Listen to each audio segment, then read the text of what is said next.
पाण्याच्या टंचाईच्या पार्श्वभूमीवर शिवसेना ठाकरे गटाचे मुखपत्र सामनाच्या अग्रलेखातून केंद्र सरकारवर जोरदार टीका ही करण्यात आली आहे। यातून तुटवड्याचे वास्तव दिसत असल्याचा आरोप अग्रलेखात करण्यात आला आहे। सरकारच्या भंपक दाव्यापेक्षा प्रत्यक्ष परिस्थिती वेगळीच आहे। मग सरकार नेमके कोणाला फसवत आहे असा सवालही या अग्रलेखातून उपस्थित करण्यात आला आहे।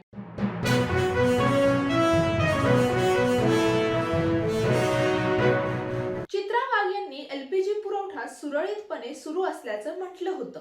आता यावरून रोहिणी खडसे यांनी चित्रा वाघ यांच्यावर चांगलाच हल्लाबोल केला। सिलेंडर येत नाही तोपर्यंत 12 दिवस आम्ही सामान्य माणसांनी तुमच्या घरी जेवायला यायचं का?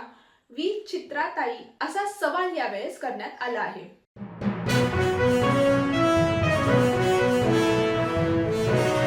ठाण्याची हवा बिघडली, 25हून जास्त हॉटस्पॉट। शहरातील हवेचा गुणवत्ता निर्देशांक थेट 269 वर पोहोचला आहे।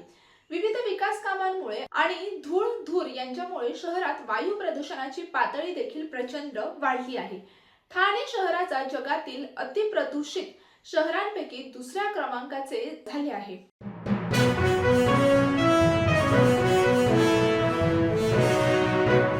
इस्रायल-इराण संघर्षामुळे भारतात इंधनाचा आणि एलपीजी गॅसची तीव्र टंचाई निर्माण झाली आहे।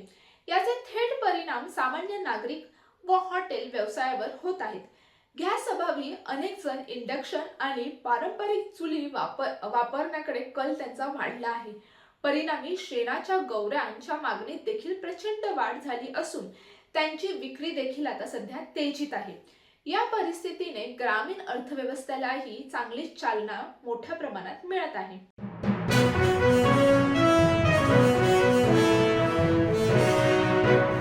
वाघ्या मुरळीच्या लोकसंस्कृतीवर आधारित फुला या चित्रपटाचा पोस्टर आणि संगीत प्रकाशन सोहळा उत्साहात पार पडला। या कार्यक्रमात राजीव खांडेकर आणि सॅक्सोफोन वादक राज सोडा यांची प्रमुख उपस्थिती होती। या चित्रपटात 7 गाण्यांचा समुद्र संगीत अल्बम असून वाघ्या मुरळीच्या लोकसंस्कृतीची कहाणी मांडण्यात आली आहे। हा चित्रपट 17 एप्रिल रोजी संपूर्ण महाराष्ट्रात प्रदर्शित होणार आहे।